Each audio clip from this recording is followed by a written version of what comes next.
Alright, in this video we'll be looking at section 6.4, Properties of Logarithms. Okay, as we said in the last chapter, a logarithm is simply an exponent. So all these properties of logarithms we're going to discuss, there's an analog in the properties of exponents that we've already discussed, and I'll show them as we go. Okay, so our first property, property 1, states that if you have the log to some base of a product, x times y, simply two numbers multiplied together, we can rewrite this product as an addition, log base b of x plus log base b of y. This is equal to log base b of x plus log base b of y. The product becomes an add. That's all it's saying. Well, in our properties of exponents, we saw a very similar situation. If we have, say, x to some power a, and we're multiplying that x to some power b, provided these two bases were the same, we could simply add together these exponents. This was equal to x to the a plus b power. When we're multiplying, if the base number is the same, we can simply add together those exponents. When we're multiplying, we can simply maintain this base by adding together these two individual factors, the log of each one of those. Alright. Number 2. Well, if multiply yields an addition, I'm sure you can make a conclusion of what division is going to yield. If we have log base b of the quotient x divide y, well, that's going to be a subtraction. It's log base b of x subtract log base b of y. Alright, this time I'm going to use a little more concrete of an example. Let's say we have 2 to the 5th power and we divide by 2 to the 3rd power. Well, if these base numbers are the same, we simply subtract these exponents. 5 minus 3 is 2. So 2 to the 5th over 2 to the 3rd is equal to 2 squared. I did this so we can now actually see what's going on here. 2 to the 5th, that's 32. 2 to the 3rd, that's 8. 32 divided by 8, that's 4, and that's what 2 squared is. Okay, so if the base is the same, we simply subtract the exponents. When dividing, we can convert this to a subtraction. Alright, property 3. And these properties can be found on page 454 in your book. Page 454 if you want to take a look. Okay, this property says if we have the log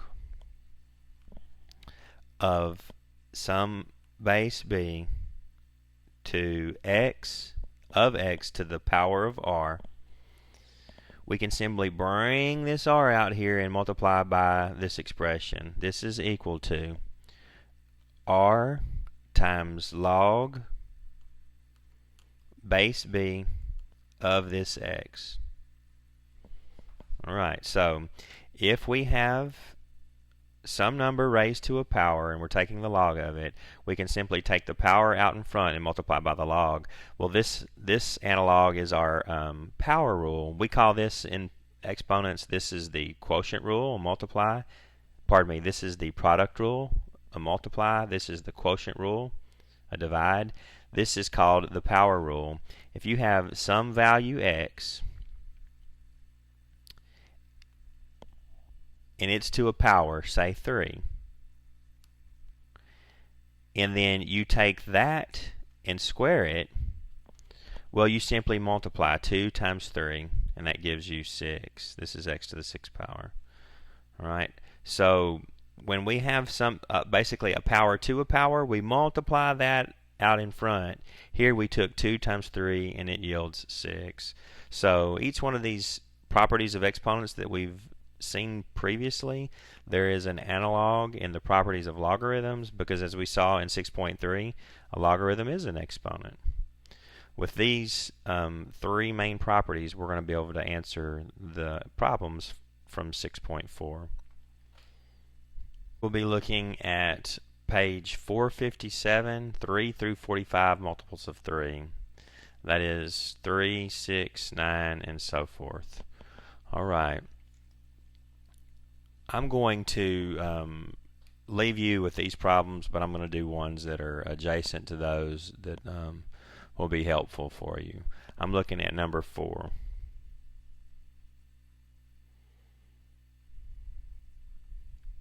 Again, you are not doing number 4, you are doing 3, 6, 9, but number 4 will assist you with yours. Number 4 says log base 3 of x divided 5. The instructions say use the 3 properties of logarithms given this section to expand each expression as much as possible. It's not asking you to solve for x, it's just asking you to rewrite it using these rules that we just saw. Okay, well, when we have a quotient, we can simply change it to a subtraction.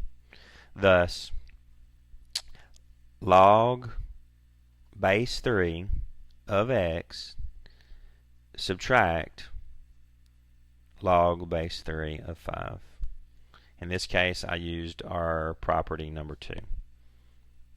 And that's it for number 4.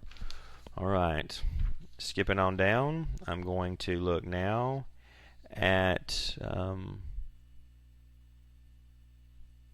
number 5. Number 5, this one is very much like number 6. Like number 6, which you will have to do. Number 5 says log base 7 of y to the power of 3. Well, in this case we're going to use the number 3, the power rule, essentially. When we have the log sum base of this expression, if it has a power involved, we simply bring the exponent out in front of the log. So this becomes 3 log base 7 of y. This exponent here becomes the coefficient of this statement. And that's all you're doing on this is number 5. Your number 6, very similar.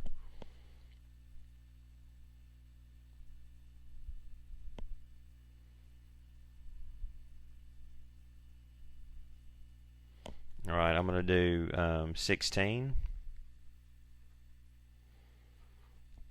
This is very similar to your number 15. Right.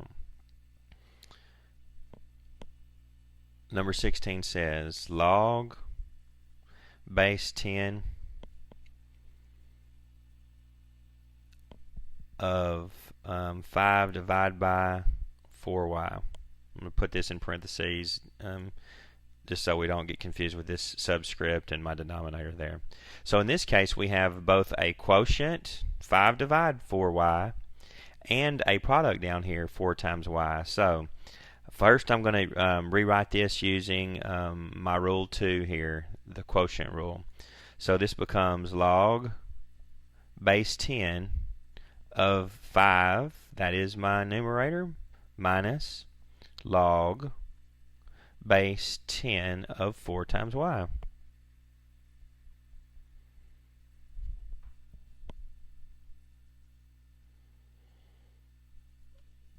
Okay. Now, here we have a product, so I'm going to use my first rule that says if we have a product, we can change it to a sum. So this first part stays the same, log base 10 of 5 subtract, and I'm going to show this part in a parentheses, log base 10 of 4 plus log base 10 of y. I did not leave much room in my parentheses, but you can see here we have this product 4 times y, so I changed the product to a sum. Alright, I can now distribute this subtraction. This is equal log base 10 of 5 subtract log base 10 of 4 minus log base 10 of y.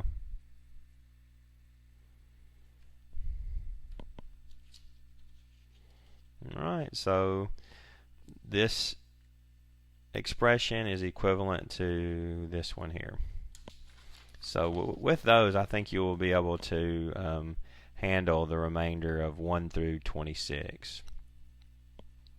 Alright, now 27 through 42, it's asking us to go in the other way. We're going to essentially take this statement and rewrite it as a one logarithm. I'm now looking at number, you will have to do 27. I'm looking at number 30.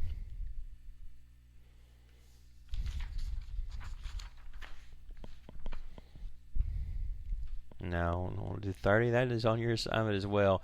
I'm going to look at 29. With 29, you should be able to do many of the bottom group. 29 would be like 30.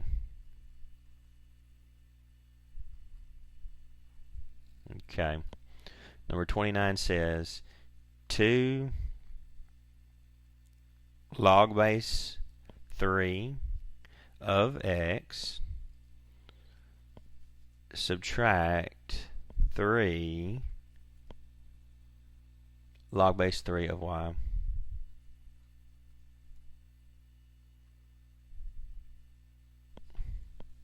Okay, the first thing I'm going to do is undo this multiplication here using my property number 3. Alright, it says if I have some exponent, I can write it.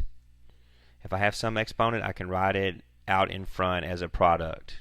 Thus, here I have this r value in front. I'm simply going to write it as an exponent. I'm going in this direction essentially. So I'm going to write the 2 as an exponent. Log base 3 of x squared.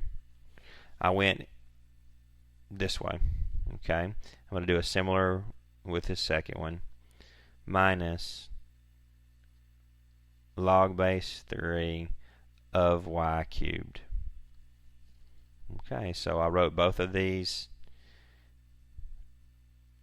as exponents. Now we have a subtraction. Now I'm going to employ my second property that says, hey, when I divide, I can make it a subtract. So I'm going to take my subtraction and write it as a quotient. Equals. Notice that in order to employ this base has to be the same, and it is log base 3, much in the same way that my base has to be the same here. If this was 2 to the 5th and 5 to something, I could not employ this. If these were two different logs, two different bases of these logs, I could not employ this property. So log base 3, and now I'm simply going to divide these two. Again, I'm using a parentheses just to not get confused with the base in my denominator.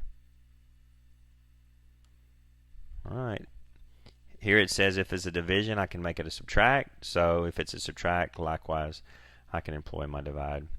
With number 29, I really feel you'll be able to handle the rest of those. We're simply employing these 3 rules to make some changes with the way the expressions appear, I should say.